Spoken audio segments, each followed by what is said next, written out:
What's going on, everybody? We're back. The AllSooners Postgame Podcast. This is episode 184.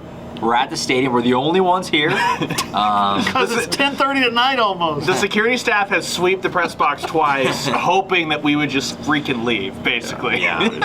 There's nobody We've here. been here all day. We're definitely locked in. Although, He was here the first, though. He was here for the Kyler stuff this morning. Yeah, Ryan was doing radio at that time. So he would have been if he wasn't preoccupied. But Ross got out, so I guess we didn't hear anything, right? Ross got out.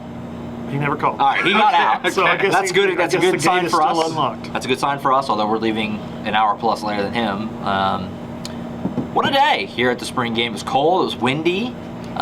We saw some okay football, some decent football at times, some bad football at other times. And we're going to talk about it. We're going to wrap up the spring game for you. If you've never seen the post-game show, there's not any segments. It's very free-flowing. I have no rundown. I'm not looking at any rundowns or anything. We just kind of go for it. And so we'll dive in. Josh Callaway, John Hoover, Ryan Chapman. I don't know if I said that or not. If I didn't, there you go. What do we think? What are the biggest takeaways? What do you think of when you think of the game today? We can get into the specifics in a moment, but overarching, I guess, thoughts on the day that was. I just think you have to start with the fact that Jeff Lebby's offense almost put 200 points on the board. It's true. Oh, wait, that was the defense. That was the defense that was on pace for 200 points. Final score, again, final score was? 84 to 82. 84-82. Yes. 84-82. Did I say a different score on the wrap? One by the defense. I think I might have said 54-52, but it was 84-82 was the final score. What are we talking about here? 5 points for forcing a punt, 2 points for batted pass. 2 points for punting as well. The offense gets 2 points for punting. Well, yeah, because it wasn't the offense that would do the punting. Wouldn't they like flip it? Because that's why it took so long. It's like the white team would come out and punt. Yeah, right? it was weird. It was weird. And the offense had to put a returner out there just to fair catch the ball. Yeah, because like who's returning the punts? It's a receiver. He's offense though. It was. So if you guys, mine was in a pretzel. If you guys heard or saw the post game wrap that we did with intern Ross, you know that I teased a theory, and my theory is conspiracy theory working here. Remember Brent Venables in the middle of the week came out and said at some point, I wasn't really down with all this scoring, and I didn't approve this system. I think Brent Venables is onto something. I think Brent Venables is put a product on the scoreboard today that's going to catch a lot of headlines and say 84-82. Oh, those Big 12 offenses stink. We're going to rout those guys. We're going to pummel those guys. They said they can't possibly join the SEC. And then when OU comes out and plays defense like they did today, punches somebody in the face, they're going to be totally caught off guard. But they're going to think about that 84-82. How's that for a conspiracy theory? It's pretty lame, I know. We were talking about on the field that somebody nationally is definitely going to see the score and not know anything about the format and be like, what was going on in that game? It's a joke. It's going to be a running joke all week. Did you see Oklahoma's spring game score? 84-82. That's just going to be they're going to take as many pot shots as they can. Yeah, well, I think the good news is on that part of it is that it's such a basketball score that someone's going to have to pull up and go, what happened? I honestly thought that this scoring system was a product of trying to avoid what happened at Florida, which is they had a normal scoring system and it ended 10-7, and we all pointed and laughed, me included. So when we talked to Brent Venables on, was that Thursday, Josh? Yeah, that's when Brent Venables was like, I don't really know about the scoring system, so it was clear that this was like the analysts running wild or something like that. I don't know who, if it was the interns, I don't know. But the result was the Oklahoma defense came out and played with their hair on fire for the first quarter and a half of that game. I think you saw that Brent Venables also, when he told us midweek, Josh, that part of the reason for going offense versus defense instead of splitting into two teams like last year was that there weren't enough healthy offensive linemen to get through two teams of two offensive lines.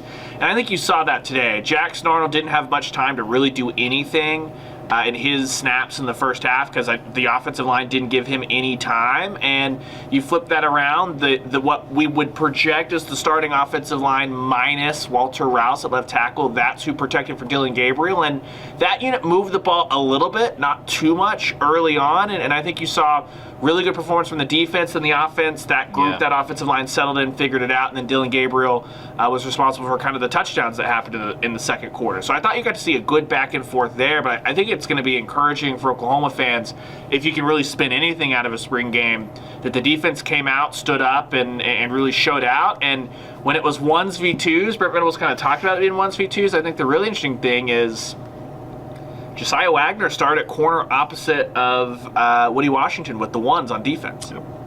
I will say I don't think the format will be back next year I don't because think the coach is a fan.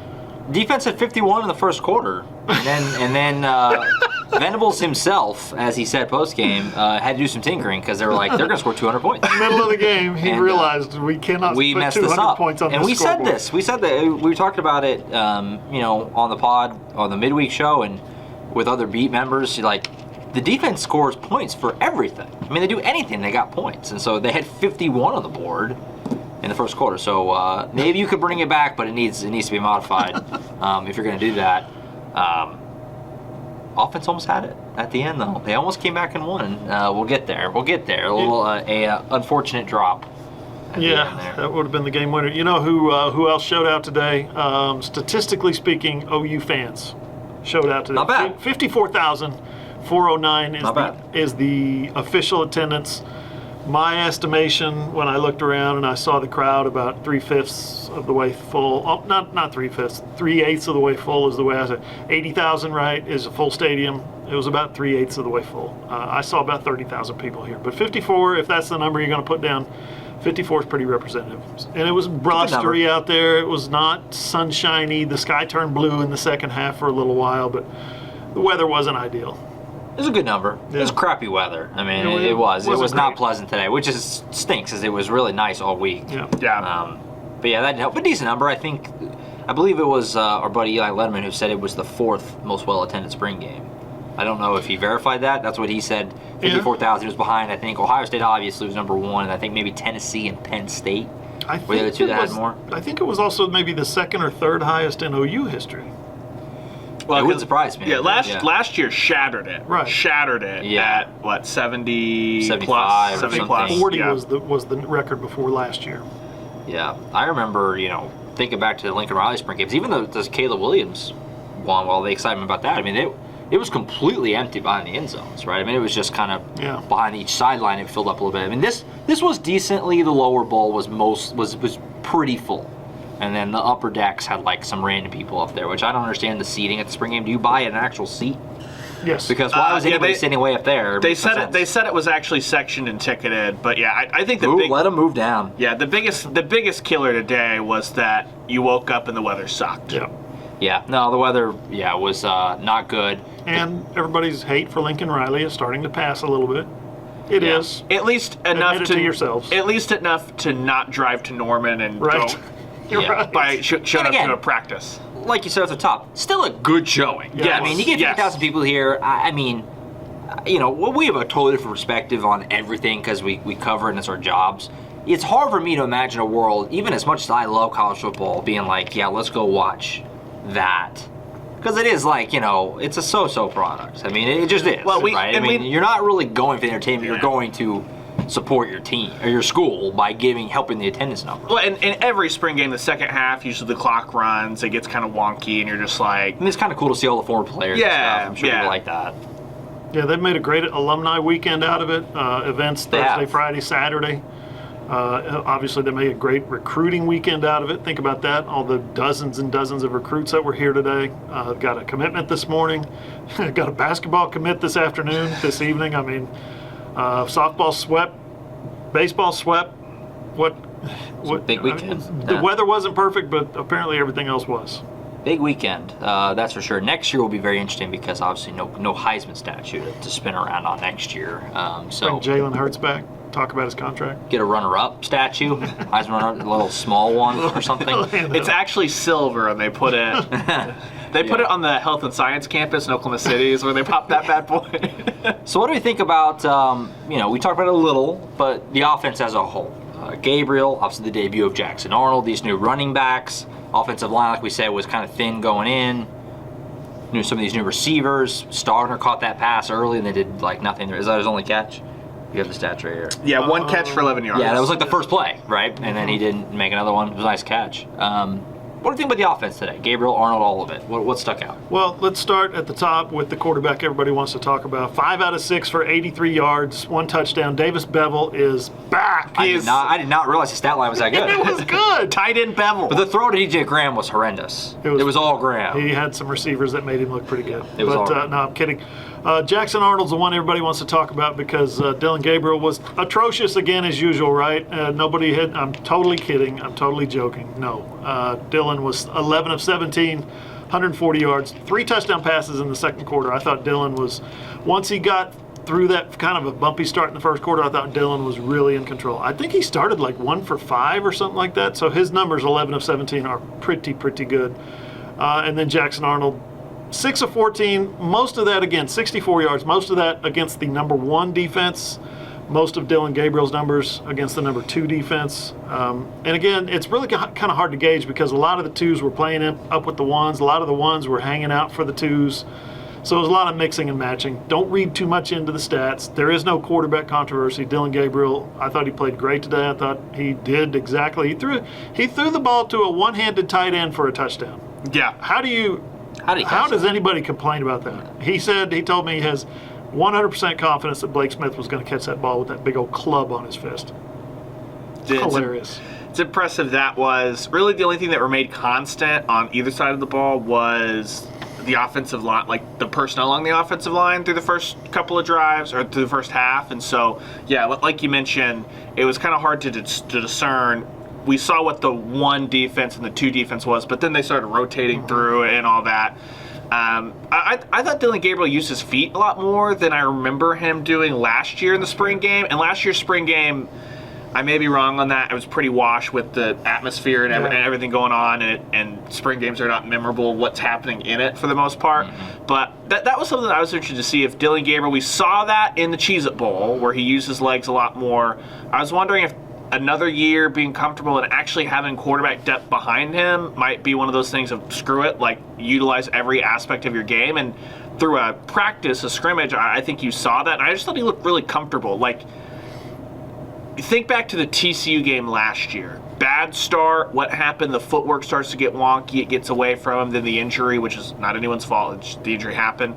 Today, slow start. He could have got wonky, all that stuff. And instead, I thought he was just fine the whole way. And then it turned up as the offensive line kind of settled in. So I thought that was good. Then Arnold, really in the first half, I don't think he was given much of an opportunity to do anything because the offensive line kind of cratered, which I think is, questions about depth, but there are a bunch of guys hurt. I think the depth questions are more, what does that look like if Walt Rouse can play? What does that look like if Sexton can play?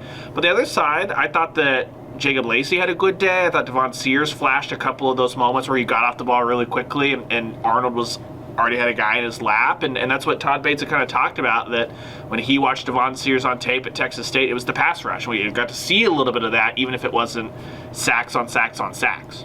I think we buried the lead on the quarterback situation. Davis Bevel is the 3rd quarterback, and he played... Clearly the 3rd, yeah. He didn't just play bad, he played in the second half. The first half went exclusively to Jackson Arnold and Dylan Gabriel. Those were your 1 and your 2 quarterbacks. They didn't deviate from that in any way. Second half came out, Davis Bevel started, had a little drive going. General Booty ended up with the 4th guy. They had to punt, and then Davis Bevel marched him down for a touchdown right after that. So, yeah, no, Arnold. That's your quarterback pecking order. Yeah, and don't forget about Jacob Switzer. Got in there for like 2 plays. See, I missed that. But at the end of the game, it was Arnold. Yeah, it was Arnold, and he had the one offense with him. He had the top offensive line, the best running backs, the starting offense. And what does he do? He leads them right down the field and scores a touchdown, and almost got that tying 2-point conversion. Yeah, Jaden Gibson with a rough drop there that would have won the game. Would have won the game in the final play there. They went for 2 to decide it. It was 2, and right in the midst. 84-82. It would have tied it. No, it was 82-82 for that play, and the defense got 2 points. That's for stopping. So whoever wins, So that was literally just it. If they get this, yeah. So, yeah, Jackson Arnold. I mean, look, the day overall was so-so. He had no line. His snaps were at his ankles every time. Nobody was blocking for him. He got sacked multiple times. Grayson Halton and Isaiah Coe and those guys were living in the backfield. The one time he got to have some guys, like you said, he went down the field and in a clutch scenario. I use clutch because it's a spring game, not that much on the line, but I'm sure the blood was pumping. He had a chance to go win the game, and I'm sure he really wanted to do it, and he delivered a dime to Gavin Freeman. It was on the money. It was as good of a throw as we saw. Yeah, best throw right. we saw. He said after the game, post-game interviews, he said he was surprised that he was not nervous. He said maybe it was just because it's a scrimmage or whatever, and somebody asked, "Yeah, do you get nervous before games?" You go, "Oh yeah, I get real nervous before games." We'll learn a little bit more about Jackson Arnold. He did not get nervous today. That was interesting. Yeah, that's something that I wonder how much Peyton Bowen and Jackson Arnold have taught, because Peyton Bowen talked about he did have nerves, and he's like, that's just if you love football, you get nervous in those situations, which speaks to Jackson Arnold talking about being really nervous before games typically, and maybe that's why he put the scrimmage practice thing. His best play of the day didn't count, though. He bobbed and weaved all the way through. It's great. The Oklahoma defense. It was initially a 60-yard touchdown, and Brent Venables walked over to the white hat, the referee, and pointed to the ground at the 50-yard line. He's like, he got touched. He did get touched. Brent Venables is right after the game. He's like, yeah, he looked great running the ball after he got tackled, but I think that's what Oklahoma fans are really excited to see, that the one time he did get enough space to get out into the open field, he made it count. Did defenders stop because they knew they couldn't clear through him? Yeah, of course, but that was a guy that had the confidence. A true freshman in the spring game, he's like, screw this, I'm housing it. I asked Venables specifically, did you have confidence when you went in there and took his 60-yard touchdown run away? He said, yeah, because he was tackled. Well, tackled is... They should have let it count. Just because it was like a second play. I think I can't remember who was next to me. I was like, are you? I can't say it, but I was like, you got to be kidding me that he just scored that on his second play. That is something that he did a lot in high school. He gets to college, and in his first spring game, first big scrimmage, in front of the crowd, second play of the game, I think it was the second play, goes the distance. Against the Oklahoma defense, the starting defense. Now, a little bit of red light, right, for the Oklahoma starting defense. Yeah, what are you they're not doing? going to light him up, yeah. They didn't light him up, and he's wearing the blue no-contact jersey, so you know all that stuff is happening around him. But for him to have the sense to be able to cut, move, sprint away, break that tackle, get away from that last, what would have been an arm tackle? I mean, was it Deshaun McCulloch? Do we know? It was Stutzman who was the one that got the... Come on. That's a touchdown. I asked Jeff Lundy, I said, did you argue? Did you get on the headset and argue? He goes, no. I said, thank you, sir. Yes. No, sir. No problem. All right, 3rd and 5. 3rd and 5. Let's go. And I think that's a lot more palatable over the course of... And I did a lot of comparing. If I sat down and watched the Texas spring game last week and then watched this spring game, and Texas didn't tackle, it looked like Lincoln Riley's spring. It was bad. Their tackling was really bad. Where they had defenders that were in the no-contact jerseys, which was weird. And so it became really hard to discern in Austin if that was really bad tackling, great skill position play, stuff like that. Outside of really any play surrounding the quarterbacks, Oklahoma, one thing that stood out to me is that it was just very sound tackling today. A lot of good tackling. Which, again, it's been a long time since we've watched spring games in this stadium where there was any contact, much less sure tackling. And so you had that, and then you had Jackson Arnold's roommate, Peyton Bowen, go up and really just an overthrow that last year would have been a dropped airmail interception that you saw a true freshman go up, climb the ladder, hold off Antrell Anthony, and come down with the pick. When that happened, I was like, holy crap, that's a dropped interception by any of OU's safeties last year. That was a very impressive play. Yeah, big-time play by Peyton Bowen. Final thought on Arnold. It just, we're going to have the discourse all offseason. The conversations are going to be had publicly if Arnold should be the guy right away. Should there be chanting in the stands, though?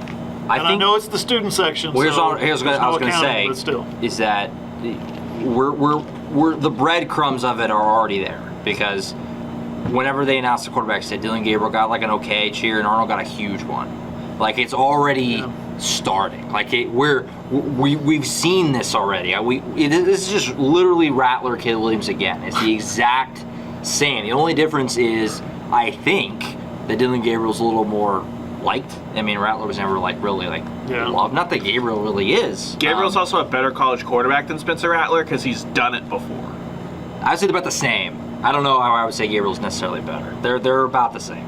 Yeah, I think Gabriel's season last year was better than Rattler's 2020 season, because first off, he Crunch the numbers. He ended up being the highest graded quarterback in the Big 12 by PFF for whatever that's worth. But also, Gabriel had production before that. Rattler walked in and carried himself like he was the dude, which is what every quarterback does, with nothing to back it up. Yeah.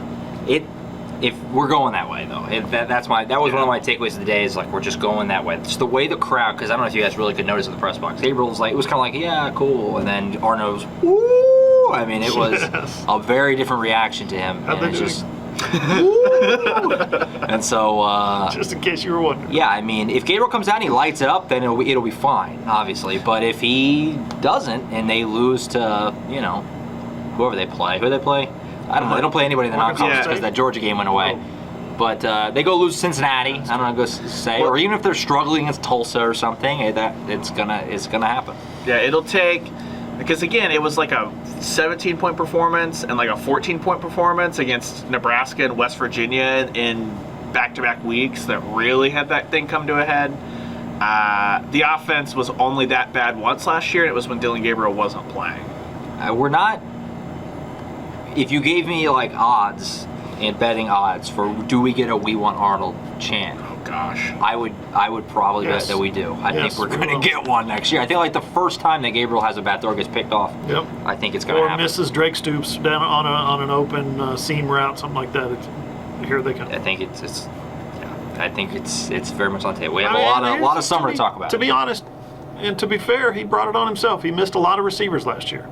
Yeah, I mean it's part of it. Arnold's a really talented freshman, and everybody's excited. Hey, they put up a statue today outside the stadium right over here because they had a guy who didn't do that. Right. He won a Heisman Trophy. That's the standard. Fair or not, that's the standard. So overall, defensively, touched on it a little bit already. Peyton Bowen had a great interception. He did some nice things. A few other guys, obviously Reggie Pearson, I thought was very active. Had some nice open field tackles, which is nice. Sam McCullough. He just looks different out there than everybody else. He just looks different. What are some other guys that stuck out or overarching takeaways defensively? Pearson was really good tackling and in coverage, I thought, as well. That one nice breakup in the end zone. I don't think they gave him a PBU for it. Yeah, I don't know if they're keeping track of those. I don't know. It doesn't look like they are. Corner of the end zone. That's a 2-point play. I don't know why you're not keeping track of PBUs. Yeah, no kidding. It should be like 70 points scored on PBUs. Let's see. Justin Harrington got lots of flowers today from Brent Venables. Said he has had an exceptional spring at the Cheetah linebacker position. Him and Deshaun McCullough splitting time at the Cheetah, learning from each other. One has played the position for a season, even though he didn't play a lot last year. The other one played a lot last year at a different school at a different position. So they're able to kind of learn from each other and lean on each other. And it's a really interesting dichotomy, even though they're both one's 6'5", 220, and the other one's 6'3", almost 220, 215. Both those guys look different than the kind of guys that Oklahoma's had in the past. Again, I didn't do a lot of studying on the defensive line. I saw some good defensive end play, but the secondary I thought was exceptional. Yeah, and it was, for me, Josiah Wagner didn't really get thrown at, which I think is the first thing that speaks to him, is that guys weren't being viewed as being open, and then he was a sure tackler, which is always going to be the question. Wagner, he's been called a pit bull by a billion dudes between Valai and all that and Brent Venables. And okay, if you're going to be an undersized guy, you've got to be able to tackle the couple of moments that you don't get thrown at. He did that today. And then for as much talk about who's going to line up beside Danny Stutzman, is it going to be Jaron Kanik? Is it going to be Kobe McKenzie? Kip Lewis played the best out of all of last year's group of freshman linebackers. Just off one walkthrough, he was just a machine, stuffing the stat sheet all over the place. So 11 tackles, 2 tackles for loss. And Brent, and Venables said post game that they need to get more weight on him, and I concur, because that was the number one reason in spring camp that I never really brought up Kip, because he's just so much smaller than Kobe McKenzie. Yeah. So I was always kind of like Yeah. But yeah, you can't argue with it. 11 tackles. Yeah, and so that'll be interesting to see.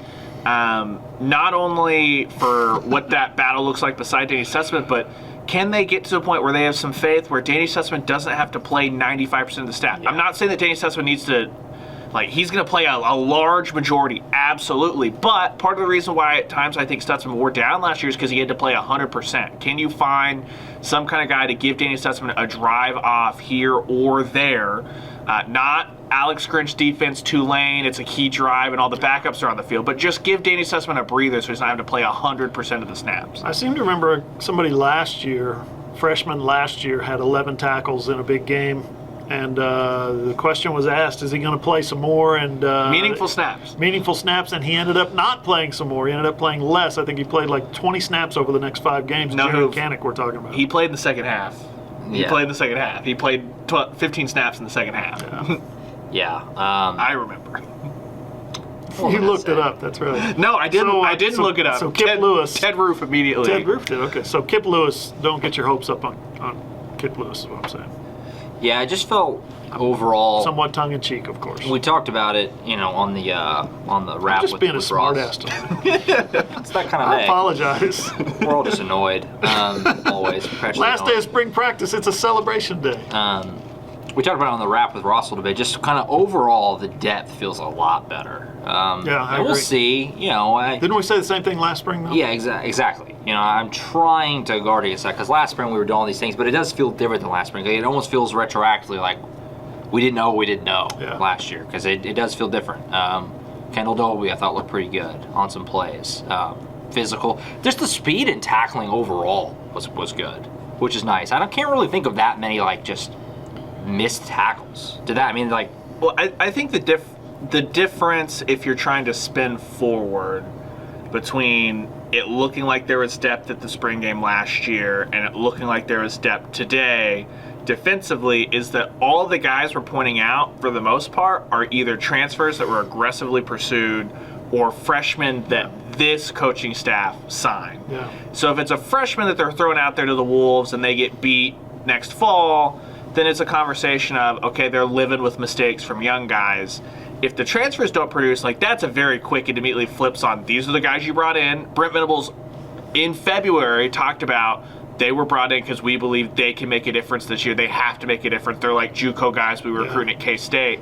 I think the thing is, if those guys don't pan out, it's very clear, circle the coaching staff and say, you vouched for these guys, you brought them in. As opposed to last year where they're coaching a bunch of guys that were brought in for different system, plus kind of, it definitely felt like it was more bringing guys just to have bodies as opposed to tactically, hey, you've got to have Bothroyd and Trace Ford and Devon Sears and Jacob Lacey to beef up that defensive line immediately. The college football's changed to the point where everybody is getting those guys that you're talking about that stand in for what junior college guys used to be. The junior college guys would hit or miss on a 50 to 25% rate. And if it was 50, you felt great about it. If it was 25, you're like, well, it's a JUCO. Those are the dice that you have to roll. College football's changed now to where transfer portal guys, you have to supplement with transfer portal because you're losing so many on the front end of your roster through the transfer portal. So guys are leaving. You have to replace them. There's no, lose a whole class of older guys through the portal and then young guys, freshmen, replace them. You can't do that. So that you're right. You're 100% right. You have to hit on some of these guys. They have to be. Something I was looking, when you were saying that, I was looking at the sack numbers, and I saw Alabama's box score today. Alabama's box score, one quarterback got sacked 7 times, another one got sacked 2 times, another one got sacked 4 times. We're talking about Alabama's defense here. Now, they may have a little bit less stringent rules about touching somebody or getting close to somebody, but we're talking about Alabama's defense. Again, we don't know what Alabama's offensive line health situation is, but that's just something that stood out to me. Oklahoma's guys today playing touch football. Oklahoma's guys had 5 sacks today. Touch football. Needs to be more than that. Yeah, absolutely. So we'll see. Kind of wrap up that conversation after seeing the game today and spring camp, obviously. A portal approval rating, I guess, that you feel like they did with these guys that they've added. I love these guys. And we can talk about it more in the midweek show, but positions that are of need, because obviously the portal is open right now. Yeah, you can make some ads. I said this when they got the guys. We go in and dig up what they've done at their other schools and how much they played and what their PFF rating is and all this other stuff. I liked it when they signed these guys, and watching them play, watching them in practice for the past month, and then watching them play today, an actual scrimmage type game. I think they hit a lot of home runs with this transfer portal class. You can go down the defensive line. You can add a tight end. You know what I mean? There's guys kind of all over the field. Wide receivers, you want to see more playmaking out of Andrell Anthony. You want to see that burst that everybody keeps talking about. But I just think across the board, I think they've got a bunch of guys who are capable, not guaranteed, but capable of coming in and making a lot of plays. Yeah, I think defensively they did a good job. I think offensively is just like incomplete. With Austin Stogner, if he can play the whole year, then you're happy, right? The question with him is going to be a health question.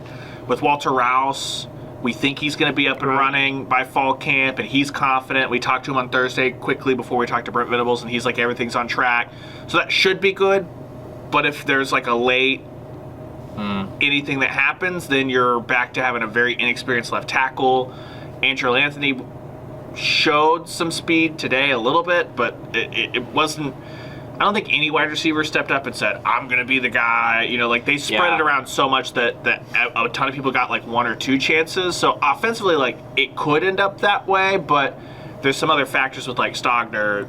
Just can you play 12 games? Good, then great job. Walter Rouse, you play 12 games? Yes, great job finding that guy. You know what I mean? Graham. Yeah, DJ Graham. He's not a transfer, but he transferred positions. Yeah. 2 catches for 74 yards is pretty good. Yeah, had that nice play. I was going to say, I haven't necessarily felt this way throughout camp, but today, and you don't overreact too much to the spring game, but it feels like, you could maybe use another receiver. In the portal? Oh, absolutely. Yeah. Who's available, though? What's their skill level? What have they done in the past? I mean, that's a lot to have to weigh to bring in one receiver.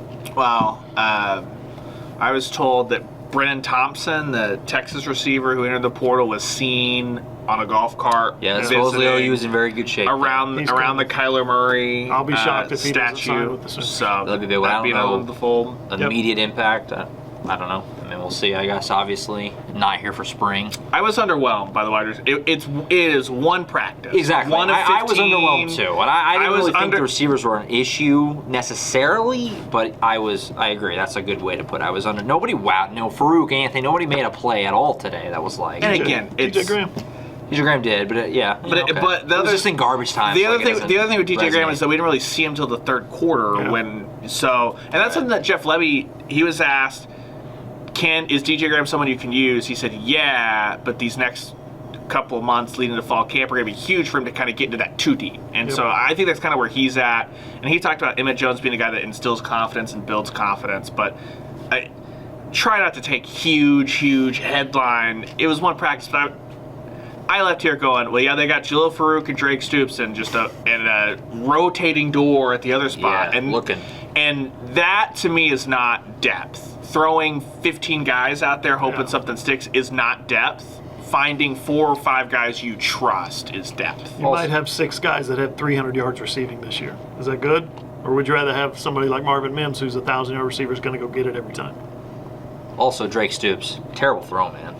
What happened there? On the first play of the game, they tried to go crazy on us, and did it slip? I don't know. I haven't seen a replay of it. Well, they were moving so quickly there wasn't much time for a replay of it. No. It just looked like it maybe slipped out of there. Yeah, I don't know. Stick with receiver. Was that the first play of the game to get Drake Stoops killed by Reggie Pearson instead of Dylan Gabriel? Is that the adjustment that you got a wide receiver murdered instead of Dylan Gabriel? I wonder if Gabriel was like, get that guy away from me. Yeah. Oh no, he coming. So yeah, that's the game. So we'll have Wednesday to wrap up the game more so. We got the whole offseason. Something to be completely transparent, with the scoring system and how disjoint it was, I don't know your experience, Hoob, it was really hard for me to focus on the typical stuff we normally do, like in a normal game, over the course of the spring game. And it moves so quickly that I'm really interested, after I dive back into it a couple more times watching the ESPN Plus feed, if Wednesday there's more that I feel good about, less. Again, it's just a practice, but it was very hustle and bustle trying to just keep up with things. So I'm very open to there being a ton of stuff I missed. It's archived on ESPN Plus. I'll watch it at least 2 more times, hopefully before the Wednesday podcast, like you said. Ryan's right. It was the tempo, the moving so fast, guys in and out. You're trying to put some kind of pattern together as to who's with who and which linebackers are in town. Forget it. It just was moving so fast. The coaches did a good job of confusing us. Peyton Bowman pick was cool. That's my main memory of That's the play of the day. What about the all the Kyler stuff? We're up at that a little bit on the way out here. Got a statue this morning. publicly revealed, or whatever you want to call it. He spoke to fans there really briefly, talked to fans here at the stadium, and then he did postgame with us, which was cool. Baker did that last year too. Appreciate them doing that. They don't have to. Yep. Nobody has any authority over them. So the fact that they did that is cool. The coaches, the He gave us lots of Cardinals good stuff. coaches were here, so they do have authority over That's true. They could have benched him. They could have told him to do it. Yeah, the Cardinals coaches were here. It was cool. There was lots of good and cool little nuggets of the weekend for Kyler. Kind of your pick of the litter here. There's lots of fun little things to talk about. What stuck out to you? I'll tell this story again because we talked about it on the wrap when Venables said he was prepping for. I love that. Yeah. He was the defensive coordinator at Clemson, and he was prepping for the winner in the college football playoff of Alabama and Oklahoma. Because they played first, they beat Notre Dame. Right. He kept watching the game tape of Kyler Murray and thinking, I got to prepare for that guy. I don't want anything to do with that. Come on, Bama. This is before they even played. So he said he was rooting openly for Bama to win that game, so he didn't have to prepare for Kyler Murray. That's how special Kyler Murray is. I think that says a lot. For what his skill set is.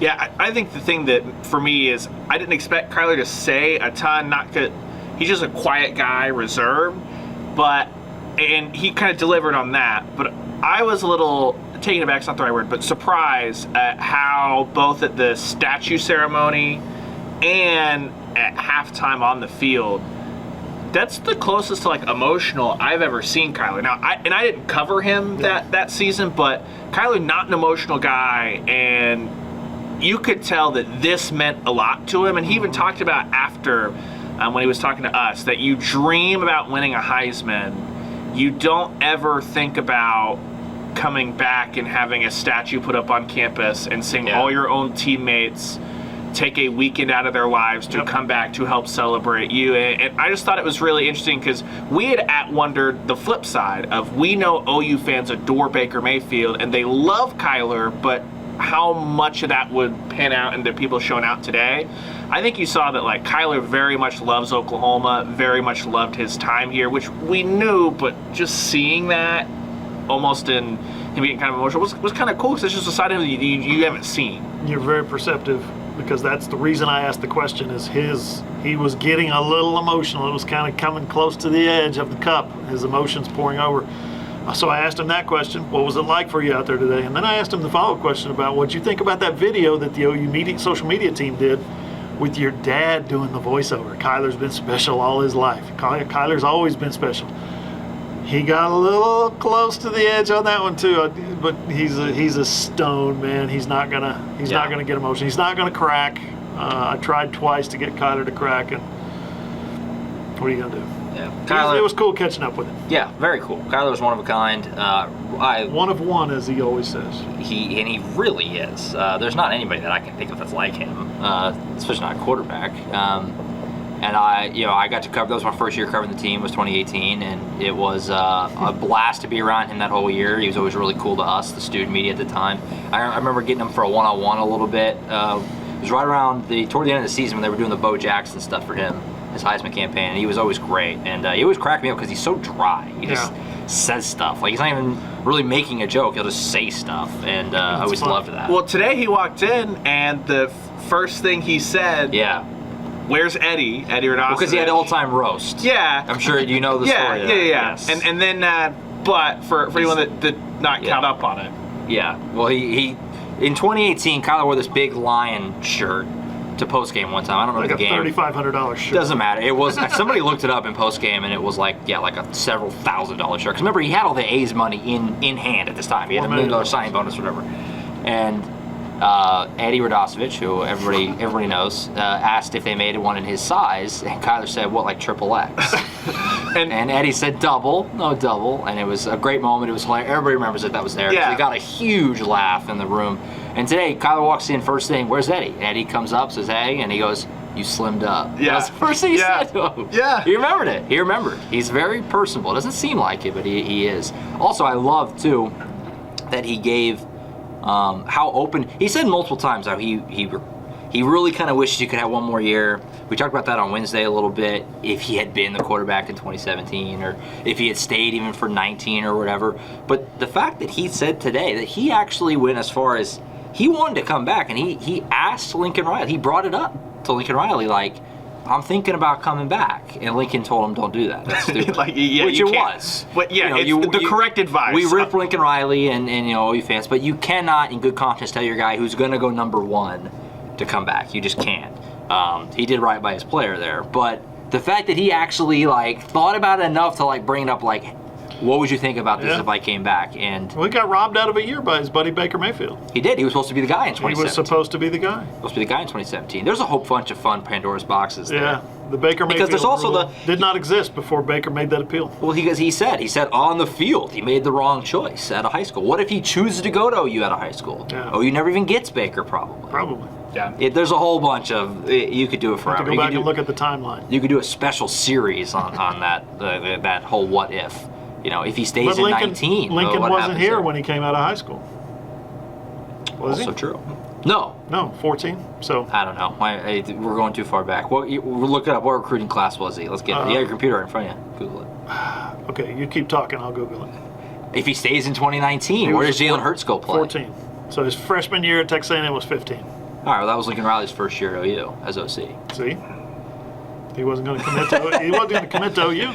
There's a lot of. Does Tennessee end their losing streak against Alabama if Josh Heupel Is Brent Venables at Oklahoma right now? It's a lot of. It's fun to talk about, fun to think about. But a cool day for Kyler, and his statue is pretty good. Yeah. It's pretty good. It's a lot better than Baker's, which like we joked about, low bar, because they've messed up. Do you think it was interesting? So we know that the Heisman Trophy winner gets to pick their pose. Yeah, and he gets like a photo, I and guess. Kyler talked about that he sifted through thousands of photos, but he specifically was like, I'm a quarterback. I wanted it to be me throwing, because we had talked about, Chisholm and I, and you had mentioned it too, that both of you, would it be his signature every time he crossed the goal line, the little leap that he has with the football, which would have been cool. And I thought it was interesting that he was just like, yeah, I'm a quarterback. He always struck me. He was like, the quarterbacks here, all their poses are them throwing, so it needed to be me throwing. Baker's running, technically. He's doing the OSU stiff arm. He always struck me as, like, people like to put the label on Kyler because he's such a freak. And he could run around all over the place. And he has those 80-yard touchdowns against Texas and the one against Kansas and all that. That he's like a running quarterback. When in reality, Kyler never ran unless the play broke down and he could at any time. But he was always throw first. Well, not Jalen Hurts. It always made it better too, because the DBs were legitimately down the field, turned around. That's how that West Virginia play happened. Yeah, he was the best. He was the best. He was a lot of fun. I think I agree. I speak for everybody who covers OU and OU fans when we wish you could add another year too. It would have been a lot of fun to have you for another 12, 13, 14 games. But no Jalen Hurts in 2019. Is that what you're saying? I mean, I'll take another year of Kyler or Jalen Hurts if that's your question. 2019 team might. Who knows what would have happened? Same record, same spot in the playoff. Just saying. I don't know. Did they lose to who? Did they lose to K-State? Did they lose to K-State with Kyler Murray? I don't know. Burrow v. Kyler would have been. Kyler dope. could not have been. He was unstoppable as a college football player there's ever Well, been. that might have been the. We're really doing the butterfly effect here thing. But that might have been the only thing that would have kept Oklahoma in that game, was like Kyler just running around like a madman against, like, seeing that OU version of the OU offense. CeeDee Lamb actually would have got the ball thrown to him. I think year 2 Kyler, though, they go undefeated and they don't play LSU. Here's the thing. 28-0 Alabama. Does Can't Delary forget that what happened in year 1. True, but he got it going after that. They dominated the rest of the offense. Quinton Williams also came off the field, which helped. Right. True. I don't know. It's fun. It's fun. But year 2 of Kyler, so he would have been even better. Well, the key in that would have been that theoretically the defense was better. That would have kept Oklahoma in the game while they got adjusted. But Delarian Turner-Yell was questionable to play with a broken collarbone. Right. So, yes. Poor Robert They Barnes. lost like 3 defensive backs that game, so that's a tough one. Yeah, the LSU game. I just would have liked Joe to, Burrow did not care. You see what Justin Jefferson and Jamar Chase are doing in the NFL right now? Yeah. I just would have liked Oh, he to never had a see chance. Kyler's offense try to keep up with that, because Jalen's offense had no shot, as we all saw. Yep. Yeah, as we all saw. Well, it was a fun weekend. It's always kind of tough. The spring game is always kind of tough. The weather's never good for this thing, but people brave the elements and they come out and they do it. And it's kind of a little taste of football. I compare it to like the NFL preseason.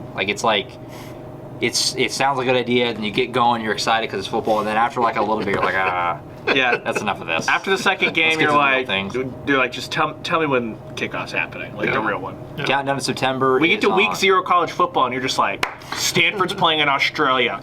Inject it right into my veins. Countdown to September 2nd for OU is on. Any other things you wanted to bring up? Touch on? Oklahoma got a commitment today. Can't ignore that. They got their 4th commitment of the 2024 class. 2024 had 0 commitments, and now all of a sudden, within 2 weeks, I think they've built 4. It's 5. So, 5. Is it 5? That's right. It is 5. We talked about that today. We just discussed that number. Sorry, my brain stops working at this time of night. So Isaiah Autry yesterday was 4. Yeah, that's correct. Picked up Autry, the offensive lineman, Marcus Dupree's cousin. Then got one offense, got one defense. Jaden Hardy, the safety. Yeah. So Autry was yesterday, was 4. Yeah. See, that's why I'm getting confused. These consecutive numbers are throwing me off. Chronological. 4 and then 5. How am I supposed to keep up with that? The next one they get, who I think it might be 6. I'll double check the math. Okay, we'll double Check check. the map. Anyway, Jaden Hardy, defensive back from Louisville, Texas. Yeah, we'll talk. We'll definitely dive in more on Wednesday. 4-star safety. But yeah, it was right at 1 o'clock. It was when I was on Lindsay Street. It I was was terrible driving timing. in. Come on, It's Jaden. like, Come why on, do you- man. I was on the why would you field. do I was standing my feet on the Gaylord family end zone. I'm gonna make And I so happened to much see money the with tweet. that I was like, firm. oh my gosh. Yeah, I'm gonna make so much money with my branding firms. Like, guys, actually, you just pay me money, and I will schedule your commitment announcement. I had to. Yeah, I literally Yeah. walked the length of the field back to the photo room just to get up there and put the story up. But We'll have highlights day. up on that tomorrow. good day.